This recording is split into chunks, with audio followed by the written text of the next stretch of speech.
Bismillahirrahmanirrahim. Assalamualaikum warahmatullahi wabarakatuh. Alhamdulillahirabbil alamin. Wa bihi nasta'in ala umuri dunya wad din wa ala alihi wa sahbihi ajma'in.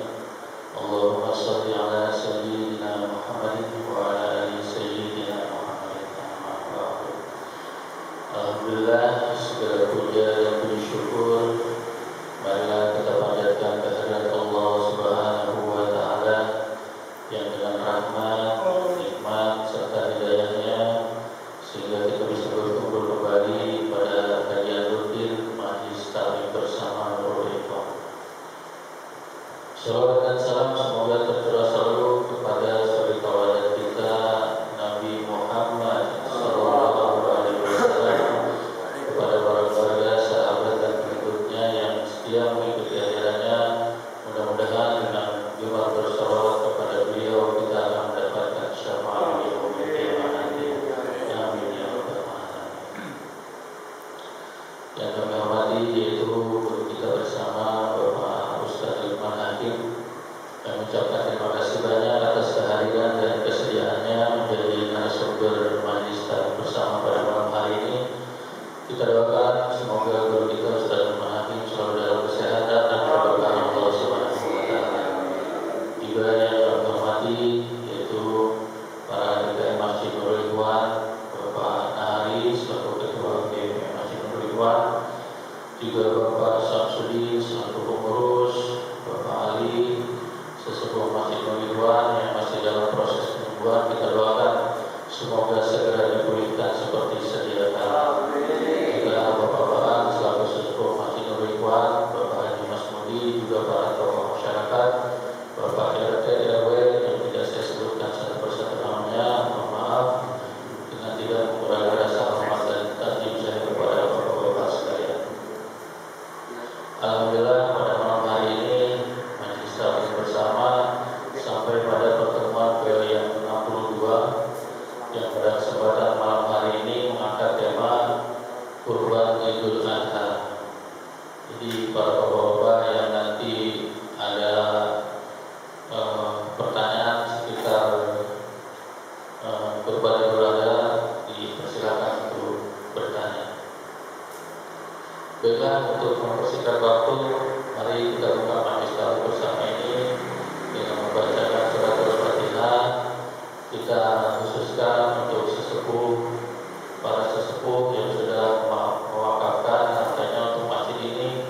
Semoga almarhum dan almarhumah sesepuh kita yang telah mendahului kita mendapatkan rahmat dari Allah Subhanahu wa taala dan mendapatkan pahala yang mengalir dari setiap acara yang dilaksanakan di masjid Nurul Ikhwan.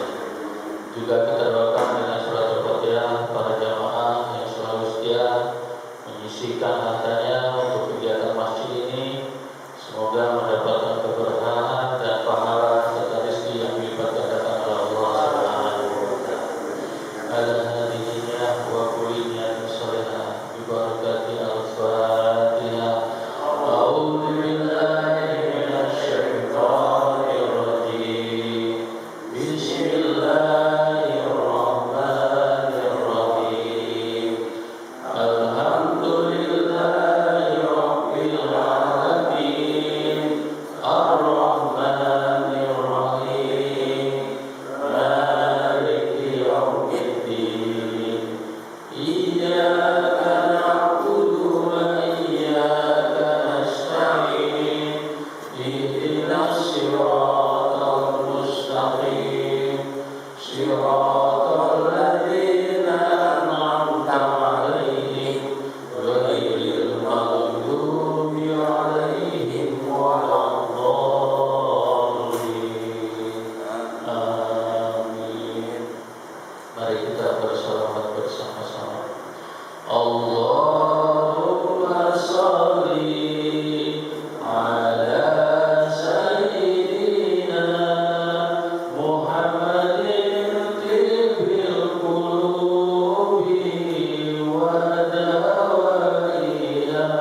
Bismillahirrahmanirrahim. Assalamualaikum warahmatullahi wabarakatuh. Waalaikumsalam warahmatullahi wabarakatuh.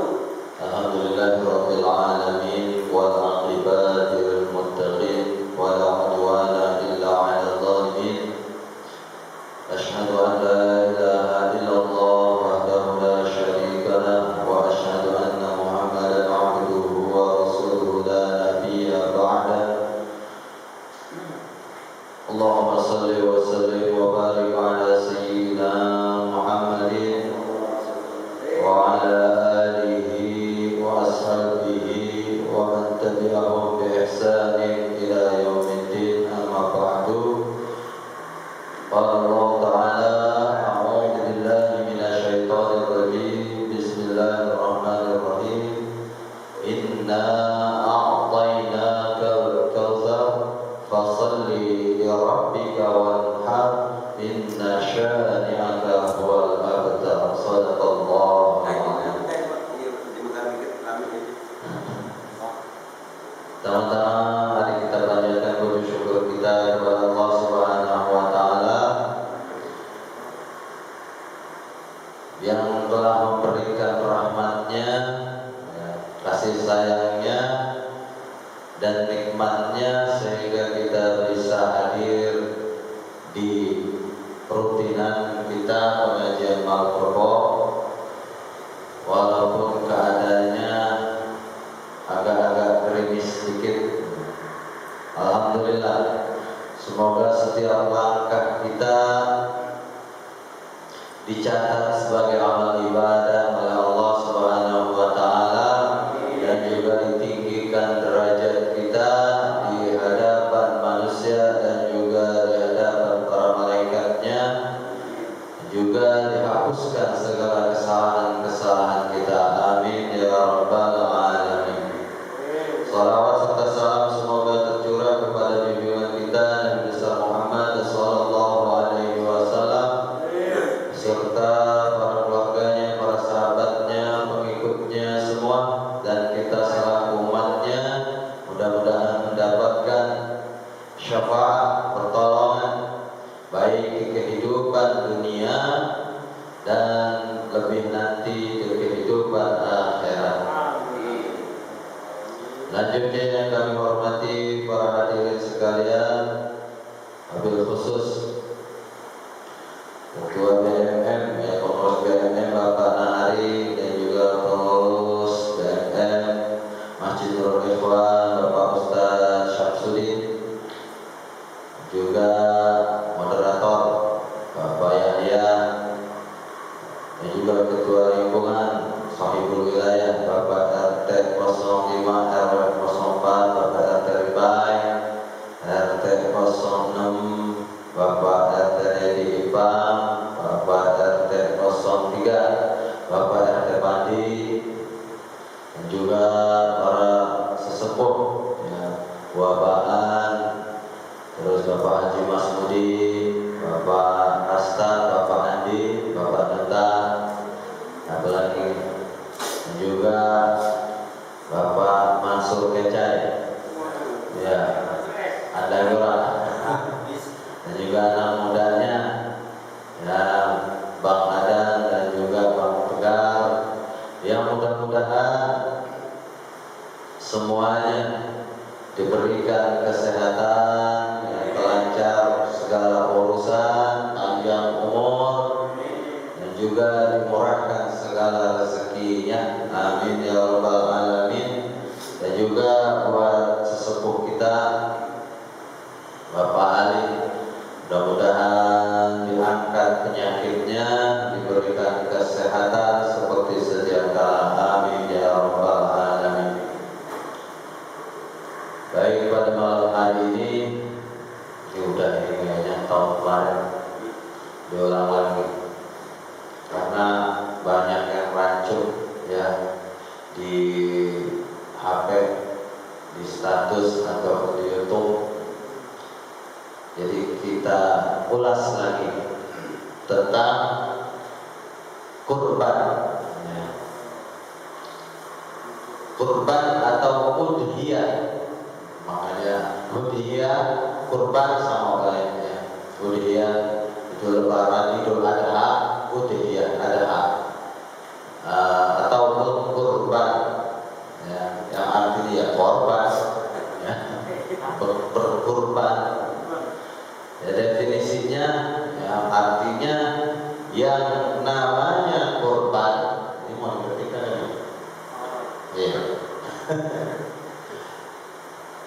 Yang namanya korban ya, pelan-pelan aja ya biar kita bisa paham semuanya termasuk saya, adalah hewan ternak yang berkaki 4 ya.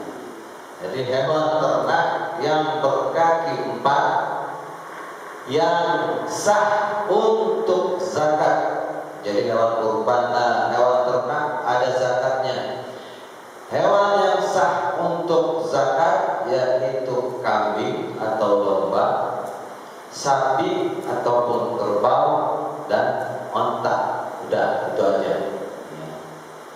Ya, kambing atau domba, sapi atau garis miring kerbau, dan onta yang disembelih pada waktu yang ditentukan dengan niatan ibadah, mendekatkan diri kepada Allah dengan syarat yang ditentukan.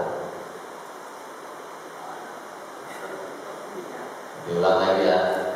Yang namanya korban adalah hewan ternak yang berkaki 4 yang sah untuk zakat ya, kambing, domba, sapi, kerbau, dan onta yang disembelih, yang dipotong pada waktu yang ditentukan dengan niatan ibadah, mendekatkan diri kepada Allah dengan syarat yang ditentukan. Dalilnya dalil korban yaitu ada di surat Al-Kautsar, surat yang 108 ayat yang kedua, fasalli lirabbika wanhar. Jadi salatlah kamu karena Tuhanmu dan berkorbanlah ya. Jadi salatlah kamu secara garis umumnya, salat apa baik, salat wajib, salat sunnah. Dikhususkannya ya, dikhususkan salat Id ya, salat Idul Adha ya. Salatlah Idul Adha karena Allah, kemudian motong korban ya, secara khususnya gitu. Secara umumnya salat wajib 5 waktu dan salat-salat yang lainnya, salat-salat sunnah. Umumnya itu dikhususkannya salat Idul Adha ya, kemudian motong korban. Jadi tadi dikatakan hewan ternak ya, jadi ada contoh-contohnya dengan syarat yang ditentukan, dengan niatan ibadah mendekatkan diri kepada Allah. Ini kalau kurang kita salah paham nih ya, karena ntar ada penjabarannya. Contohnya misal ada yang contoh yang kurang tepat, misalnya sekarang zaman lagi susah, terus harga sapi misalnya 20 atau 25-an ya, 25 juta. Karena zaman lagi susah ke duit sekarang, udah gak dibeliin sapi, kita niat kurban, duitnya baik kita bagi-bagiin, gopek apa 100.000 per orang, gak boleh orang haji. Jadi kan jabarannya tadi, yang namanya korban hewan ternak, bukannya duit ya. Tadi penjabarannya kalau kita, makanya saya rohani tadi ya, dari awal yang namanya korban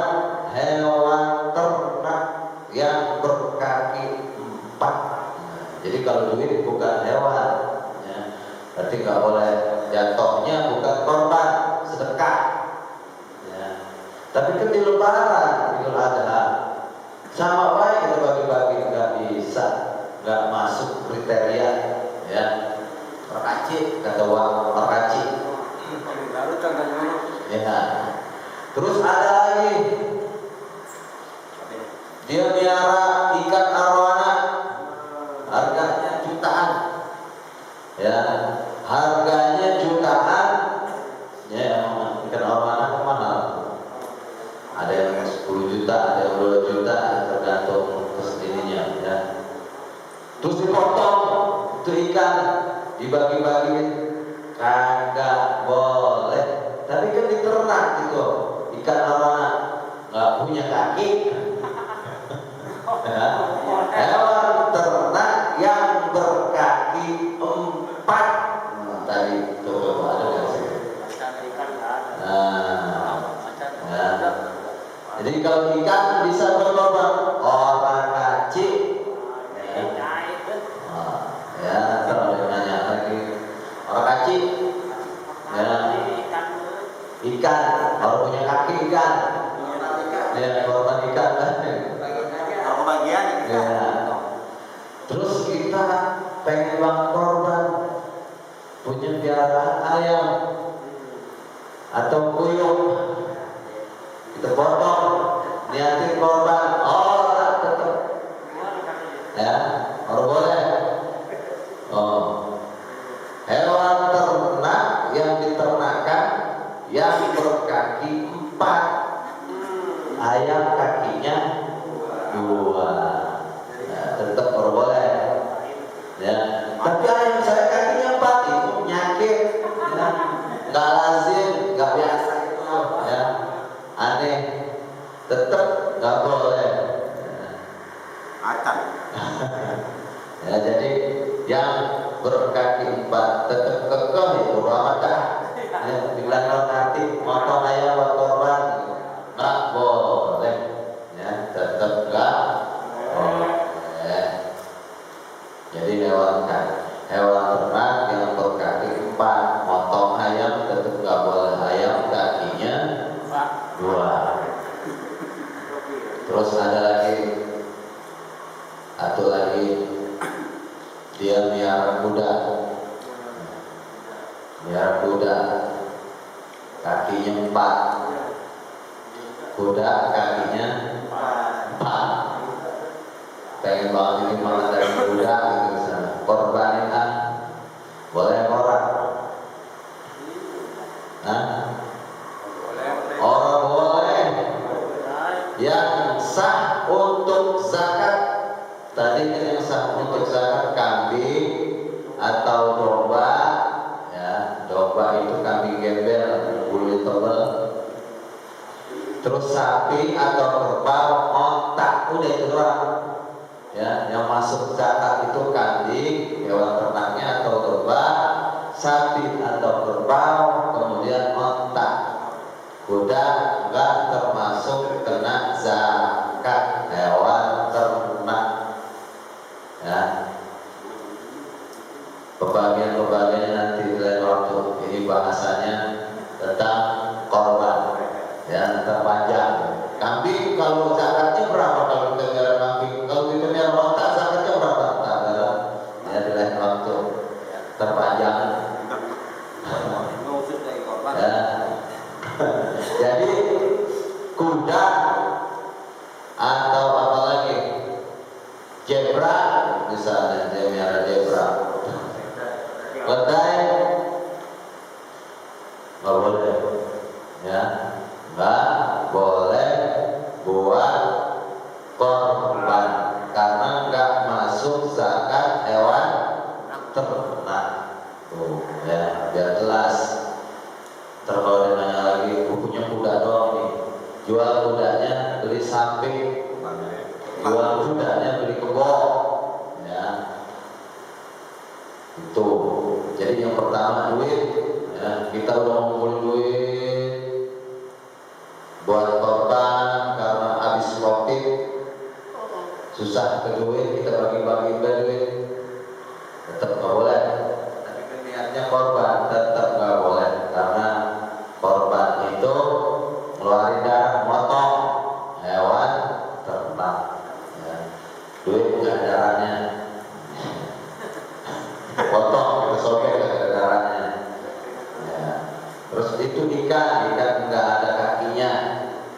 Ayam kakinya 2. Di situ dijelaskan berkaki 4. Yang sah untuk zakat. Kuda enggak sah buat bayar zakat. Kuda bukan hewan ternak, masuk ke dalam hewan ternak yang dizakatkan.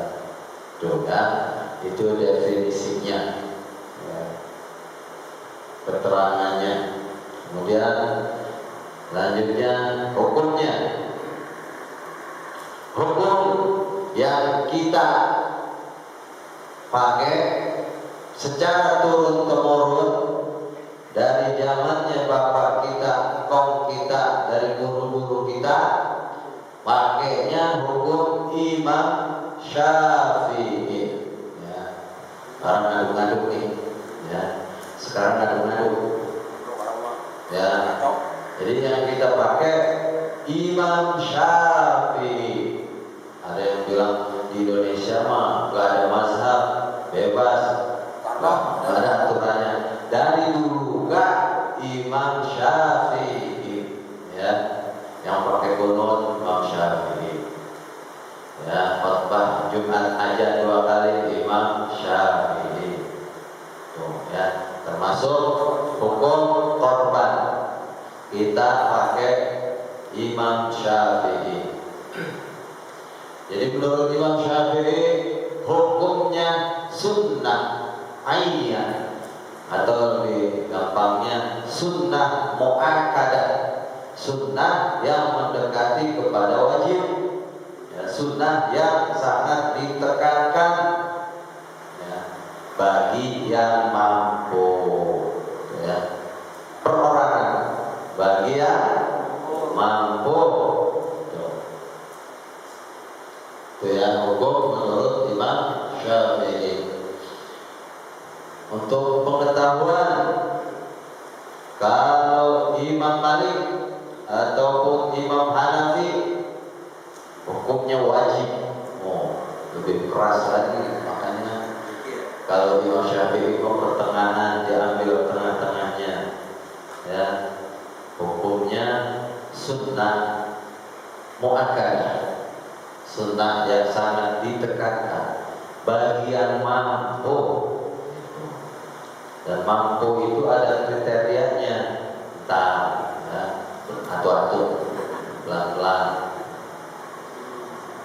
Kemudian sunnah kifayah, nih yang ini, ya, sunnah kifayah artinya jika ada satu keluarga itu motong hewan kurban di lebaran haji, 1 orang di dalam keluarga itu, maka pahalanya dapat itu sekeluarga. Bukan berarti sekeluarga itu berkorban. Oh, ada tuh YouTube tuh. Jadi di Indonesia ini, ya, karena kurang pahamnya, misalnya karena agamanya agama keturunan, jadi pemahamannya kurang. Cukup 1 ekor kambing berkorban sama dengan sekeluarga. Nggak begitu, ya, nggak begitu. 1 ekor kambing 1 orang, ya, 1 ekor kambing 1 orang. Sunnah kifayah hitungannya kalau 1 keluarga itu motong 1 orang, ya, misalnya kepala keluarganya motong, maka anaknya, istrinya dapat pahalanya. Niatnya cukup 1 orang, 1 nama, ya. Jadi jangan salah tangkap, ya. Jadi ntar diniatin, ditulisin di kambing, ya, atau di sapi. Misalnya sapi itu kan, atau kebo itu 7 orang. Keluarga bapak anu, keluarga ibu apa, bapak anu, nggak bisa, ya, nggak bisa begitu. Kemarin ada tuh, lebaran kemarin ada, ya, nggak bisa. Menurut hukum Imam Syafi'i untuk satu kambing satu orang, satu sapi ataupun onta 7 orang. Ya. Jadi nggak bisa satu kambing atau karena ini kita sapi patungan biasanya 7 orang, satu keluarga bapak-bapakan nggak bisa lah, dua keluarga bapak kasta nggak bisa. Kalau dia patungan sekeluarga boleh, cuma namanya tetap satu orang, pahalanya dapat sekeluarga. Terus bagaimana kalau di sekolahan? Hitungannya sedekah. Di sekolahan tuh ada sekelas 40 orang, ada tuh sekarang begitu. Sekelas 40 orang, terus pada patungan dapat 1 ekor kambing dipotong. Boleh, boleh. Cuma tetap harus 1 orang namanya. Ya, Pak Guru ya, siapa? Ya, itu menurut Imam Syafi'i. Ya, jadi patungan boleh, boleh patungan. Ya, misalnya 1 kambing patungan 100 orang atau 40 orang, boleh. Cuma tetap untuk 1 orang. Pahalanya dapat, cuma bukan pahala korban yang lain. Ya, kalau beda-beda keluarga, ya beda orang, gak ada hubungan, pahalanya sedekah. Tuh, ya. Jangan salah kaprah. Ya, jadi banyak-banyak kecampur aliran-aliran, jadi keaduk pahamnya. Ya, jadi keaduk pahamnya itu sampai ngomong begitu. Ada tuh, pokoknya di YouTube begitu. Ya, jadi orang Indonesia itu Islamnya Islam keturunan, jadi kurang memahami bahwa 1 ekor kambing cukup untuk 1 keluarga. Jadi atas nama keluarga besar gitu. Nggak bisa. Pahalanya iya dapat sekeluarga. Cuma hukumnya tetap 1 ekor kambing atau domba untuk 1 orang. Itu ya.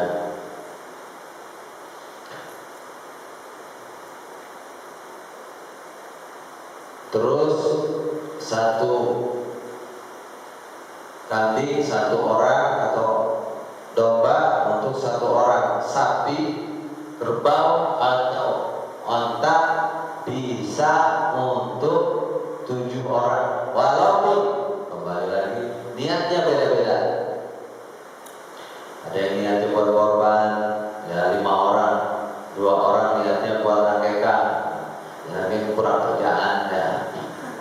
Lebaran haji niatnya akekah, tetap boleh, ya cuma kurang kerjaan. Ya lebaran